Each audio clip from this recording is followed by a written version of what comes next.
I have a question for the room. I have a couple of them, but before I start, can I get a commitment to being honest? Can you raise your hand if you can commit to being honest with these questions? Yeah, awesome. It might get uncomfortable being honest, but let's see. So this morning, before you came to the conference, you had an internal dialogue in your head.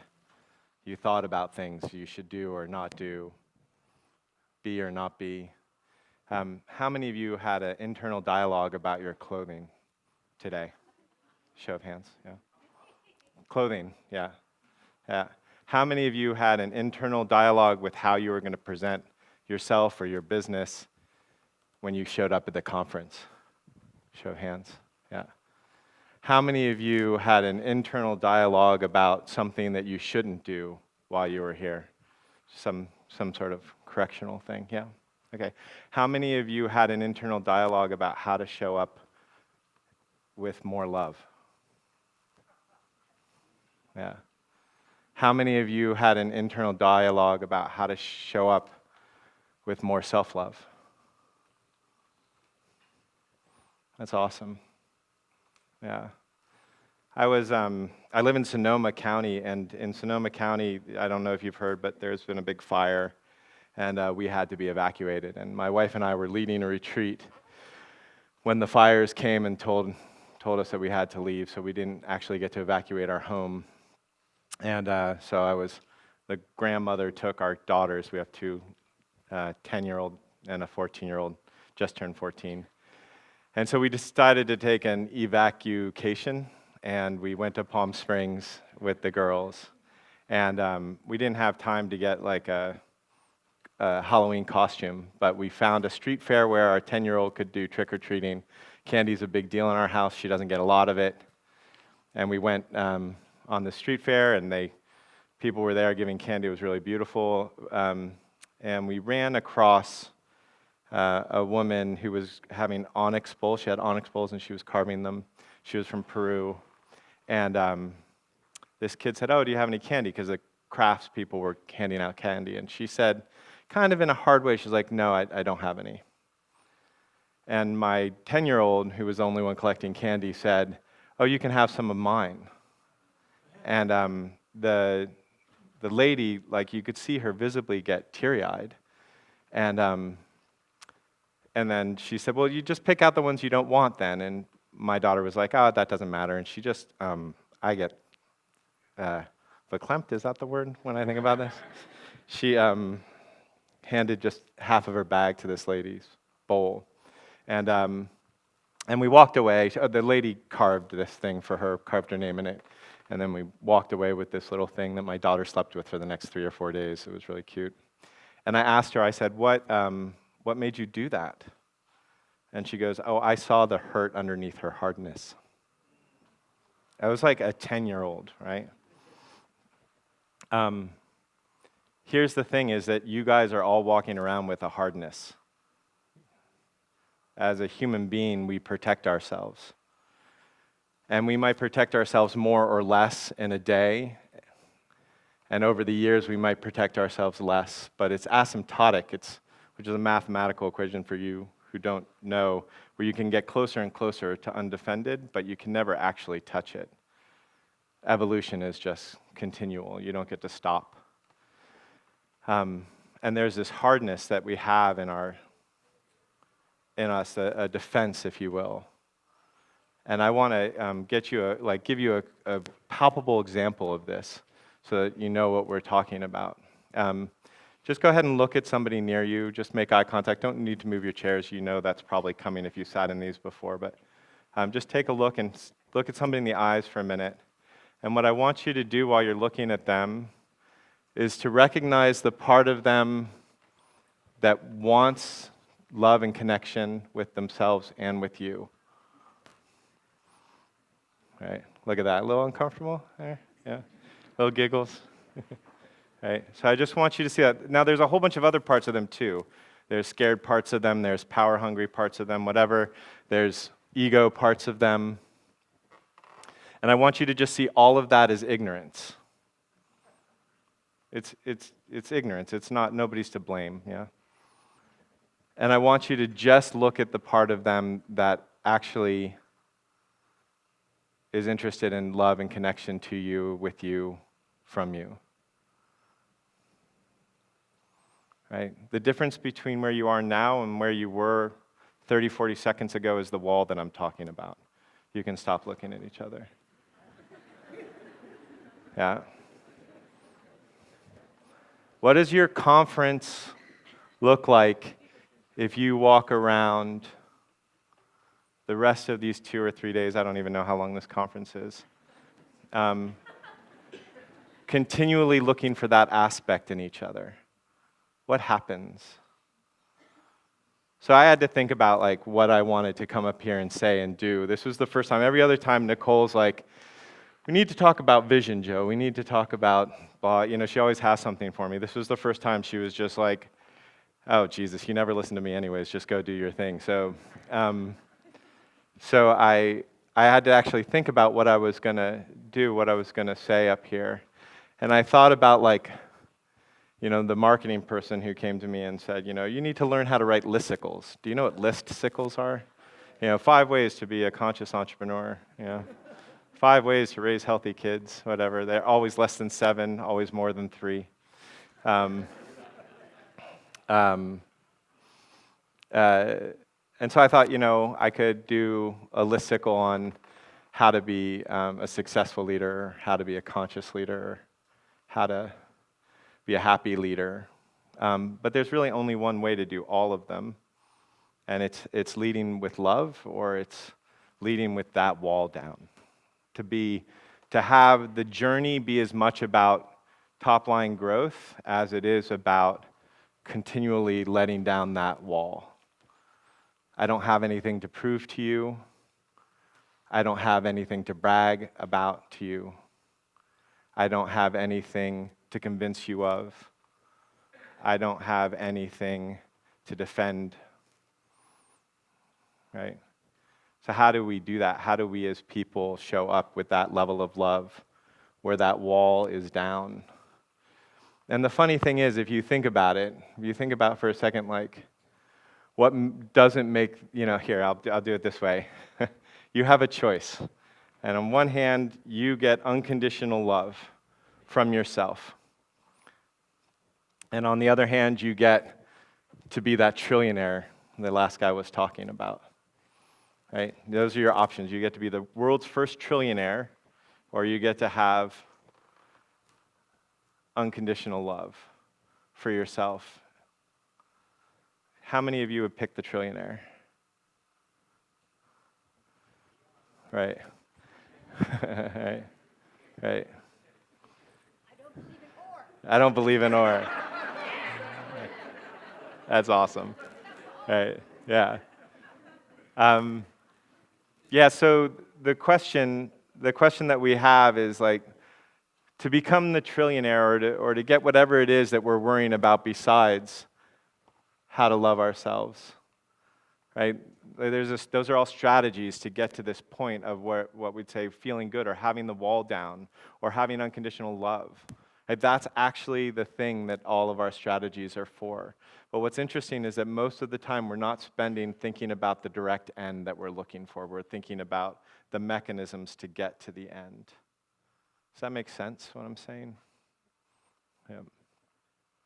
So the question is, what do we have to do to walk around with our wall down? And usually what I notice is when I'm working with people, I notice that the wall down piece, there's some kind of regular rebuttals, right? And this is my favorite one. I love this one the most, which is, if I actually have my wall down, I'll be taken advantage of.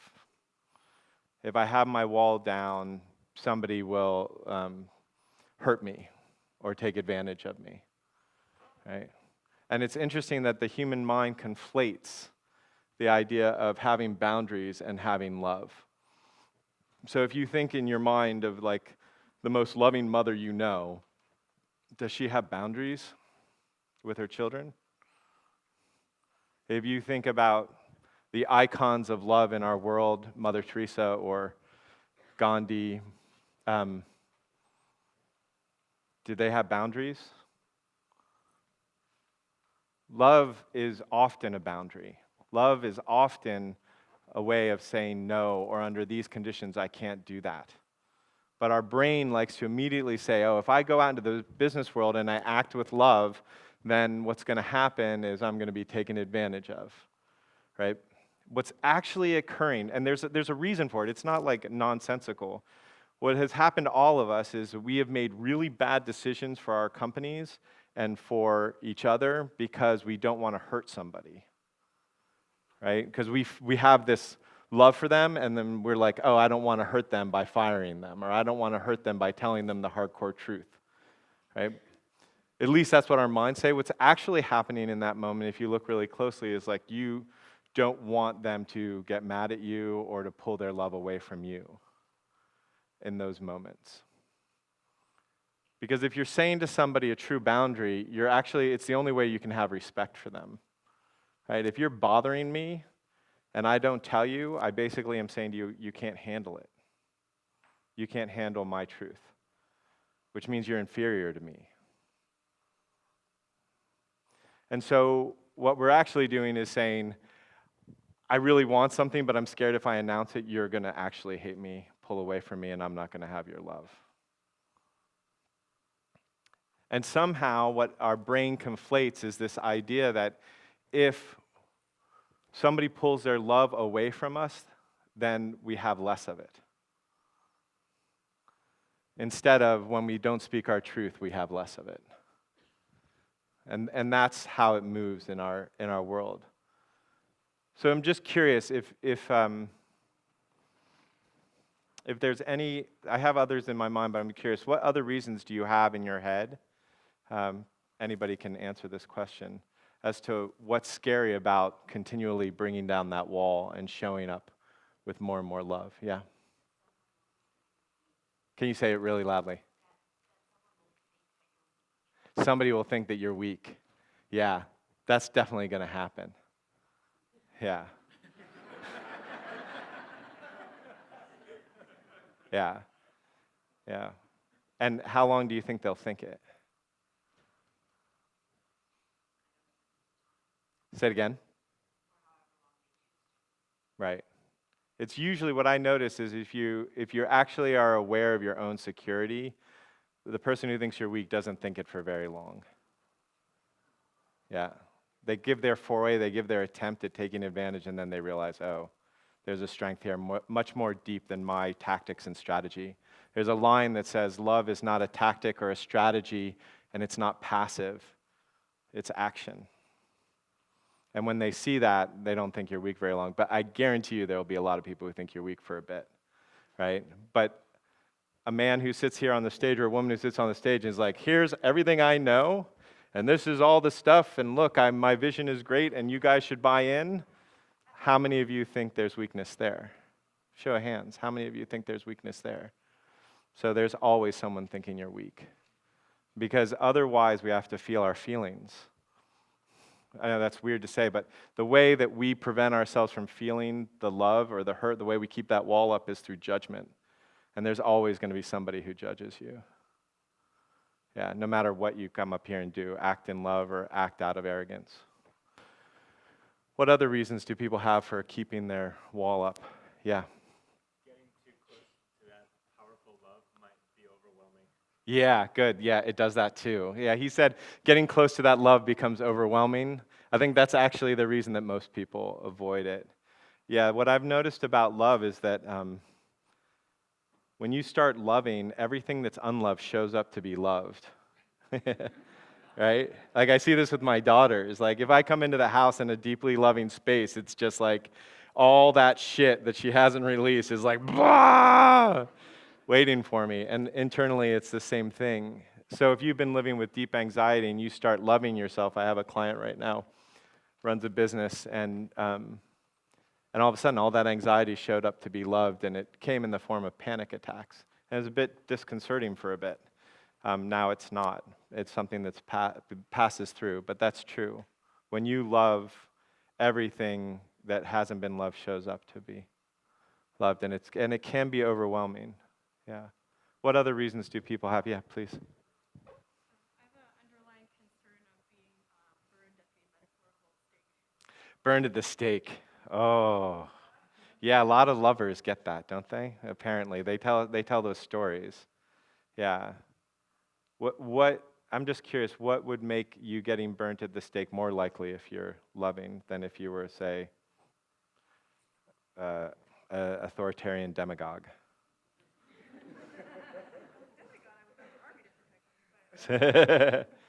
Doesn't seem to stop him from getting burned at the stake, though. Yeah. No, I'm curious. Like, what makes the loving more likely? I think it's other people's fear of it. Ah, yeah, other people's fear of it. Say it again, the witch. Yeah. Yeah, what I notice is that usually when people have that fear, excuse me for prying or using you as an example, but when people have that fear, it usually meant that as they were children and they learned love, I don't know if you know this is a really cool thing about humanity, is that, we have alpha, beta, delta, theta waves, others as well, but the alpha is kind of flow state, beta is work state, delta is the two sleep states. Theta is kind of that space between dream and awake. And little kids from 0 to 7 are in theta almost the whole time. They're basically being brainwashed, right? So it's like, this is what life is. This is what money is. This is what love is. And so when we're 0 to 7, if we had a critical parent, we think love is critical on some subconscious level. And what I've noticed is that people have the fear of being burned at the stake kind of thing if we're loving, which, by the way, I had. It just meant that when we were kids, when we showed up super loving, we were rejected on some level for it. And so we're just projecting that rejection out into the future in a more harsh way. I have this great story. So there's this thing, modern neurology tells us that there's the social nervous system. They call it the social nervous system. And it's basically our way to attune to the group through a nervous system. And you see little kids do this. Like like when my daughters were like 2 years old and my wife and I were like, yeah. She'd come over and she'd be like, I love you, Daddy. It was like her attempt. And since we do weird things, raise our kids in unconventional ways, one of the things she used to do is like sit in my lap, take my head and move it towards her and go, and like force eye contact with me. Right? She's like, settle the fuck down. I need you to be, in the social nervous system so I can feel safe. And so kids do that, but if kids get rejected doing that, then this is what we think love comes from. And you can obviously look at it logically and see that people get burned at the stake, whether they're demagogues or those who love or just ordinary people who are living in a village when a warlord went through. Yeah. What other reasons do we have for keeping yeah. Say it again. Oh yeah, I love that. Yeah, exactly. Yeah, I'm totally fucking unproductive. This is my unproductive moment. It's true. I'll tell you the truth about this. This is cool. I was like, oh, what am I going to do for this talk? You can see I don't have slides. And I kept on trying to think about it. I'm like, I have no idea, and I don't really want to think about it. And then here I am being unproductive. Yeah, but that's the fear, and I appreciate the fear too. It's like somehow Gandhi unproductive and Martin Luther King unproductive. But it is a true thought process that we have that goes, oh, if I'm just actually loving and I'm focusing on that, I won't do anything. And the truth is that sometimes happens. Like I've noticed people when they start really moving into this as one of their main focuses in life, their productivity slows down for a while. Usually it's about a 3-month hit to their productivity as far as time spent.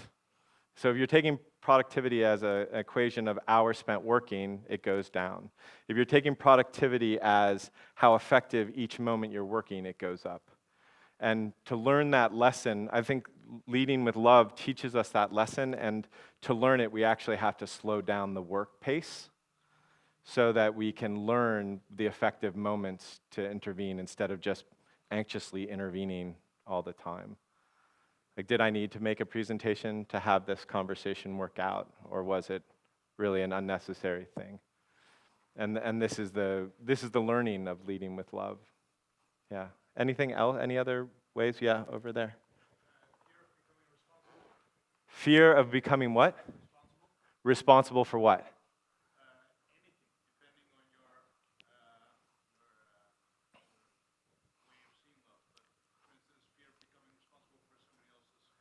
Yeah.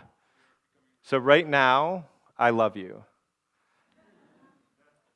You're welcome. Yeah. And if I started feeling responsible for your happiness, let's do it the other way. See if you can contrive just a little bit of love for me. Yeah. Yeah. Awesome. Feel it in your, like, somatically feel it. And now take responsibility for my happiness, whether I do good on the stage. Did you notice that your love for me just diminished a bit in taking responsibility for me? Yeah.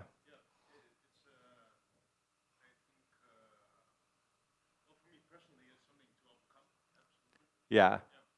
Yeah. So I think once it's seen, then the idea of having to overcome it goes away, and it's just like it's a seen thing.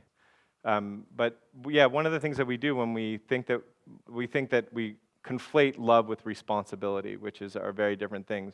If I take responsibility for you, what I'm again saying is that I'm better than you, right? And I think there's a lot of husbands and wives who know that state, right? Like, if you're passive aggressive to your spouse, your spouse is taking responsibility for you, and you're pissed.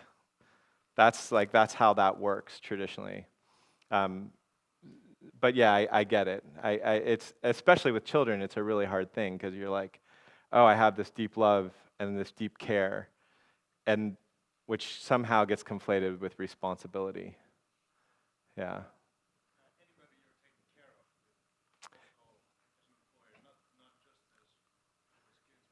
Yeah. That's right. Yeah, and it's interesting the difference between care and caretaking, right? Because caretaking is basically, I'm going to manage you by trying to make you feel better and grow so that I don't have to deal with some consequence of your behavior, right? Like, oh, if I come in, I'm really nice, my alcoholic wife won't blah, blah, blah, yell at me or something like that. That's caretaking. Where caring for is that movement of just like, oh, I have care and this is something that I want to do. It doesn't build resentment. Yeah, it's a beautiful distinction. Yeah, cool.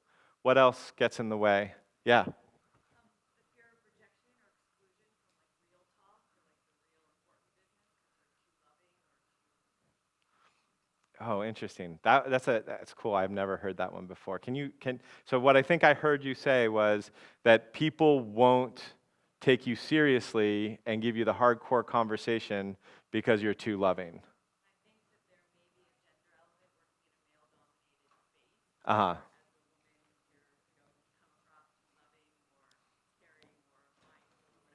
Yeah. Gotcha. Right. Yeah. Yeah. Actually, I think that there's some truth to that. That last part that you said, I've noticed that's the case. There's a famous story about me, Mikey Siegel, who used to be a part of this more, tells, and he's like, we were sitting in, I'll just make it into today. I was sitting at Hobbies over there having breakfast. It's not a good breakfast. I don't recommend it. And there was a CEO who was sitting across from me. I found out she was a CEO, and I was like, oh, what are you speaking on? And she told me this thing, and I said to her, I noticed that you said that all with your head. I didn't see your heart involved in it. And I was just wondering I would like to hear it from your heart, because I can see you're passionate about it, but I can't feel your passion. I am, that could be considered an asshole move, I'm sure. But that stuff, people avoid me for those reasons. Yeah, I can't deny it. But the people who don't are the people I want to build shit with. Yeah. Yeah, exactly. As an investor, the one thing I learned when I was investing was that saying no was far more important than saying yes. And we're all investors. You're investing your time every day. You're investing yourself with the people around you. There's nobody in this room that doesn't have choice. Yeah, beautiful. Thank you. Yeah, please. I think you gain a scary amount of self-responsibility when you realize you can always show up with love, because then you can't live in the victim. Oh, that's fucking awesome. Okay, see if I got this right. The thing about loving yourself that's scary is that you all of a sudden have this huge amount of self-responsibility because you can no longer play the victim because you realize you can always show up with love. Yeah, there's no way around that one. Yeah. Yeah, it's beautifully said. Yeah. Yeah. The interesting thing about victims that I find, that victim mentality, is they don't understand that they're attacking. You know, when somebody feels like a victim at work because of any reason, what they don't realize is there's a kind of a constant undermining attack going on, which is perpetuating the victim story. A lot of the work I do with people is for them to see that's happening. And you're right, when you start loving, that is just not available anymore. Yeah, beautiful. Couple more, yeah, please. So there's a paradox here, Yeah, which is that the deepest drive, one of the three deepest drives, is for loving connection. yeah, Right? And connection in a hierarchical culture yeah, is not about loving, it's about where you are in the power game. uh-huh. And then to love, to be loving, is to disturb the paradox. That, Other people are going to be reacting. yeah. The- So what we're hearing about is the symptoms of that basic core fundamental matrix. mm, Well, are you one up or one down in the hierarchy, which is so unconscious but such a reality. yeah. Wow, what I want to say is that, what I want to say is I don't buy the story. So there is this hierarchy that happens. What I notice is that whole, what seeming paradox goes away when you realize what true power is instead of what power through hierarchy is. Yeah. And I don't mean it just goes away externally. I notice it goes away, I mean internally, I notice it goes away externally. Is that when somebody's moving from true power, like, it's an interesting thing here. Close your eyes and feel this. This will be a good experiment for a second. I want you to feel what it is to be powerful. So get your body in what you would feel as a powerful position. Notice all the backs just went straight up. Yeah. So that's the first step. Now, true power doesn't mean that you have control over other people. And it doesn't mean you have control over circumstances.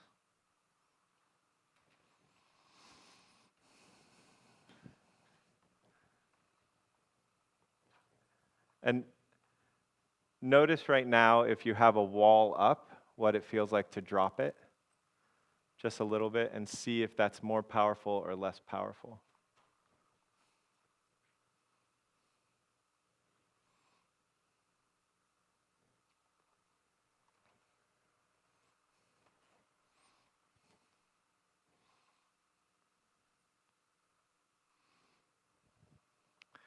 I always think about power as the way Superman must feel like on the top of a hill with no kryptonite in the world. Like, there's nothing that I have to prepare for. There's nothing that I have to, like, whatever happens, I am equipped to deal with it in that moment. No strategy or tactics are necessary. Yeah. Thank you for doing the experiment. I think that that's the gift of love. Is that when we show up loving like that, if that becomes our first priority, then we start inhabiting that power, and people flock to us. People want to be a part of it, and people want it for themselves, and they trust it. And there's this really cool thing they did with chimpanzees where they looked at the alpha males of chimpanzees, and as it turned out, kind of a dominant, brutal alpha male was just as likely to get into power, you might see this in humanity, as a loving one who cares for the flock, so to speak. The only difference was the really brutal ones, they were out pretty quickly. They didn't last very long.